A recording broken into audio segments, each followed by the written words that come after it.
Assalamualaikum warahmatullahi wabarakatuh. Bismillahirrahmanirrahim. Alhamdulillahi rabbil alamin. Wassalatu wassalamu ala asyrafil anbiya'i wal mursalin Muhammadin wa ala alihi wa ashabihi wa man ittaba'ahu bi ihsan ila yaumiddin. Amma ba'd. Yang saya hormati bapak-bapak, ibu-ibu, saudara-saudari pemirsa rahimakumullah, mudah-mudahan kita semua senantiasa dirahmati oleh Allah Subhanahu wa taala. Kita memanjatkan puji dan syukur kehadirat Allah atas segala limpahan nikmat dan rahmatnya hingga kita bisa menjalani ibadah puasa di minggu yang kedua ini. Mudah-mudahan kita senantiasa diberikan kesehatan, lindungan dan pertolongan oleh Allah Subhanahu wa taala. Pemirsa yang saya hormati, kita semua sudah mengetahui, memaklumi betapa ibadah puasa itu banyak sekali keutamaannya. Kita juga sudah mengetahui ada rukhsah yang diberikan oleh Allah Subhanahu wa taala bagi orang yang mengalami keadaan-keadaan tertentu. Begitu pula dengan ibadah-ibadah yang lain. Ibadah sholat tentu keutamanya sangat banyak. Ibadah berjamaah, sholat berjamaah itu keutamaannya juga sangat banyak. Tetapi juga ada rukhsah yang diberikan oleh Allah. Misalnya ketika seseorang tidak mampu berdiri dalam sholatnya, maka ada rukhsah untuk duduk atau berbaring. Bapak-bapak, ibu-ibu, saudara-saudari yang saya hormati, rukhsah itu merupakan keringanan dari Allah dan kita diberikan pilihan, diberikan opsi untuk mengambil rukhsah atau tidak. Terkait dengan ibadah puasa, misalnya sebuah hadis yang diriwayatkan oleh Imam Muslim dari sahabat Abu Sa'id Al-Khudri, dia menginformasikan bahwa para sahabat itu berperang bersama Rasulullah SAW pada tanggal 16 Ramadan. Kemudian pada saat itu ada sahabat yang tetap berpuasa dan ada sahabat yang tidak berpuasa, mengambil rukhsah tidak berpuasa.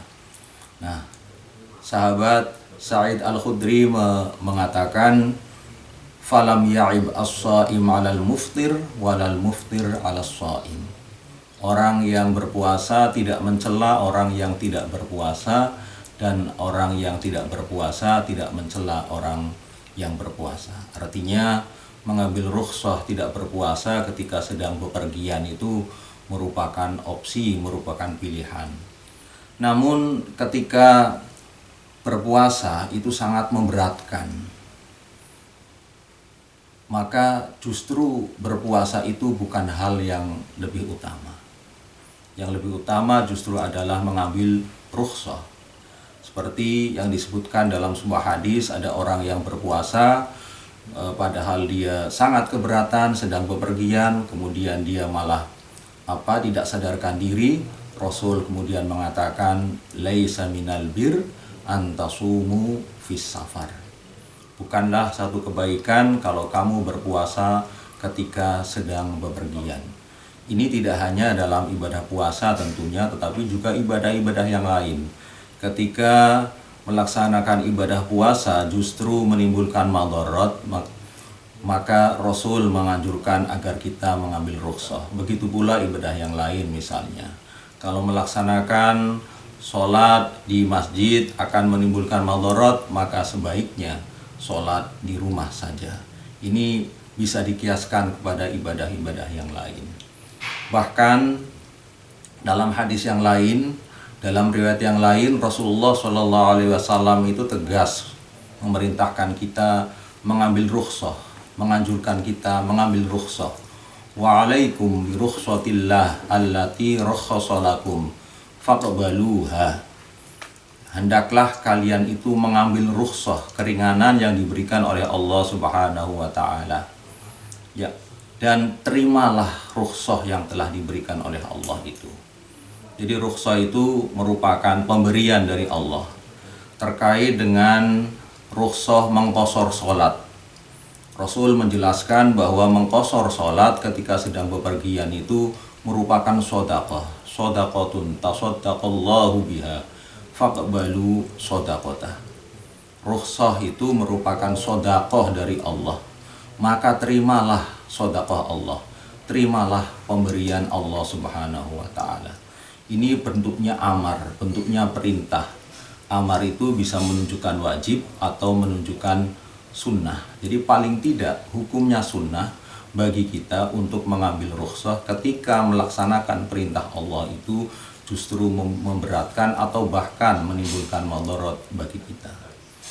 Bapak-bapak, ibu-ibu, saudara-saudari pemirsa yang saya hormati, Allah Subhanahu wa taala memerintahkan kita melaksanakan ibadah itu bukan karena Allah membutuhkan kita. Allah itu maha kaya. Dalam sebuah hadis qudsi, Allah Subhanahu wa taala berfirman, "Ya ibadi law anna awwalakum wa akhirakum wa insakum wa jinnakum ala atqa qalbi rajulin minkum ma zada dzalika fi mulki syai'a." Wahai hambaku, kalau kamu semuanya, baik jin maupun manusia, dari orang yang hidup pertama kali sampai orang yang hidup terakhir kali, itu sangat bertakwa kepada Allah. Dengan setakwa-takwanya sebagaimana orang yang paling takwa di antara kalian, maka ketakwaan kalian semua itu tidak akan menambahkan kekuasaanku sedikit pun. Sebaliknya, ya ibadi law anna awwalakum wa akhirakum wa insakum ala afjari qalbi wahidin minkum ma naqasa dzalika fi mulki syai'a. Wahai hambaku, kalau orang yang pertama di antara kalian, orang yang sampai yang paling akhir di antara kalian, baik jin maupun manusia, semuanya itu durhaka kepada Allah, maksiat kepada Allah dengan sedurhaka-durhakanya sebagaimana orang yang paling durhaka, maka kedurhakaan kalian semua itu tidak mengurangi kekuasaanku sedikit pun. Jadi ketika Allah menyuruh kita melaksanakan satu ibadah, itu bukan karena Allah membutuhkan kita, tetapi itu adalah bentuk kasih sayang Allah kepada kita. Maka ketika ada uzur, ketika ada halangan, Allah tidak terus menuntut kita untuk melaksanakannya. Allah memberikan rukhsah. Bahkan rukhsah itu adalah sedekah. Bukan berarti menganggap Allah itu seperti manusia, tetapi ketika seseorang memberikan sedekah, memberikan satu pemberian kepada saudaranya, maka kalau saudaranya itu mau menerima pemberian itu, orang tersebut akan merasa senang. Tetapi kalau saudaranya yang diberi itu menolak, mungkin orang yang memberi itu merasa kecewa. Jadi ketika kita mengambil rukhsah yang diberikan oleh Allah Subhanahu wa taala, itu tidak mengurangi keutamaan. Justru itu adalah bagian dari keutamaan.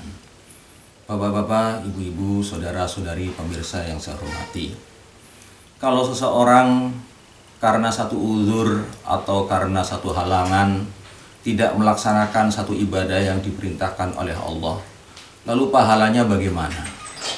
Seorang wanita misalnya di bulan Ramadan karena haid kemudian tidak berpuasa, pahalanya bagaimana?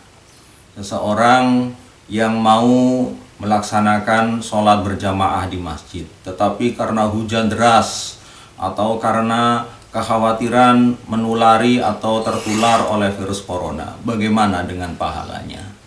Bapak Ibu yang saya hormati, kita semua sangat hafal dengan hadis yang sangat terkenal, innamal a'malu binniyat wa innama likulli imri'in ma nawa. Sesungguhnya amal itu tergantung niatnya, dan bagi seseorang tiada lain adalah apa yang dia niatkan. Nah, niat ini sangat penting. Dalam sebuah hadis disebutkan dari sahabat Abdullah bin Jabir bin Abdullah al-Ansari. Dia mengatakan, kami bersama-sama dengan Rasulullah dalam satu peperangan. Kemudian Rasul bersabda, "Inna bil Madinah larijalan masirtum masiron wala qata'tum wadiyan illa kanu ma'akum habasahumul marad. Wa fi riwayatin illa syarakukum fil ajri." Hadis ini riwayat Imam Muslim. Di Rasul mengatakan di Madinah itu ada beberapa orang laki-laki yang kalau kalian berangkat perang itu selalu berangkat perang. Kalau kalian menembus satu lembah untuk berperang, mereka juga selalu ikut. Tetapi kali ini mereka tidak berangkat karena sakit. Dalam riwayat yang lain disebutkan, tetapi mereka bersama-sama kalian dalam mendapatkan pahala. Hadis ini disebutkan oleh Imam Muslim dalam bab sawabu man habasahu 'anil ghazwi maradun aw 'udhrun akhar. Pahala orang yang tidak bisa berangkat perang karena sakit atau halangan yang lain. Artinya, walaupun beberapa orang itu tidak berangkat perang, tetapi karena mereka biasanya selalu berangkat perang, mereka tidak berangkat perang karena ada uzur, mereka itu tetap mendapatkan pahala. Jadi kalau ada seseorang yang biasa melaksanakan satu ibadah, kemudian ada uzur tertentu, dia tidak berangkat melaksanakan ibadah karena uzur tersebut, padahal dia punya niat, punya keinginan untuk berangkat, maka dia tetap mendapatkan pahala. Bahkan dalam sebuah hadis secara eksplisit disebutkan bahwa Rasulullah SAW bersabda, "Idza maridal 'abdu aw safara kutiba lahu mithlu ma kana ya'malu muqiman shahihan." Kalau seorang hamba itu sakit atau bepergian, kemudian dia tidak berpuasa, maka dia mendapatkan pahala sebagaimana pahala amal orang yang melaksanakannya ketika dia mukim, ketika dia sehat. Jadi yang terpenting adalah niat kita. Kalau kita mengambil rukhsah, niat kita adalah mengambil atau menerima sedekah yang diberikan oleh Allah Subhanahu wa taala. Kita ingin melaksanakan ibadah tapi kita tidak melaksanakannya karena ada halangan, dan juga dengan niat mengambil sedekah yang diberikan oleh Allah Subhanahu wa taala.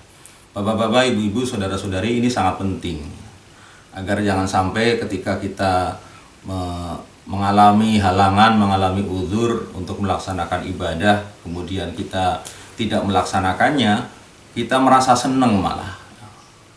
Ada uzur malah senang. Lah ini yang menyebabkan kita tidak mendapatkan pahala. Seorang wanita misalnya mestinya melaksanakan sholat, tetapi karena haid dia tidak melaksanakan sholat. Itu harus dalam hatinya punya niat, kalau saya tidak haid saya laksanakan sholat itu. Jangan sampai ketika ada halangan kemudian kita senang dengan halangan itu, kita tidak lagi melaksanakan satu ibadah. Saudara-saudara yang saya hormati, jadi terkait dengan kondisi sekarang, kita yang melaksanakan tarawih di rumah, tadarus di rumah, tidak sholat wajib juga di rumah, kita harus tetap dengan niat kita mengambil rukhsah dari Allah Subhanahu wa taala, sedekah yang diberikan oleh Allah, dan kita punya keinginan kalau tidak ada halangan ini, tidak ada kekhawatiran menulari atau tertulari, kita akan melaksanakan ibadah itu sesuai dengan hukum azimahnya. Hukum azimahnya apa ya? Kalau sholat hari Jumat, maka sholat Jumat di masjid. Kalau sholat wajib, maka utamanya di masjid berjamaah, dan seterusnya. Bapak-bapak, ibu-ibu, saudara-saudari, pemirsa yang saya hormati, saya kira ini yang ingin saya sampaikan pada kesempatan ini. Mudah-mudahan bisa dipahami dengan baik, bermanfaat bagi kita semua, tidak membuat kita merasa berdosa ketika kita tidak melaksanakan satu ibadah karena ada halangan. Ketika kita mengambil rukhsah, justru ketika kita mengambil rukhsah karena Allah mengambil sedekah yang diberikan oleh Allah, maka itu pun merupakan satu ibadah. Terima kasih dan mohon maaf atas segala kekurangan. Akhirul kalam, wassalamualaikum warahmatullahi wabarakatuh.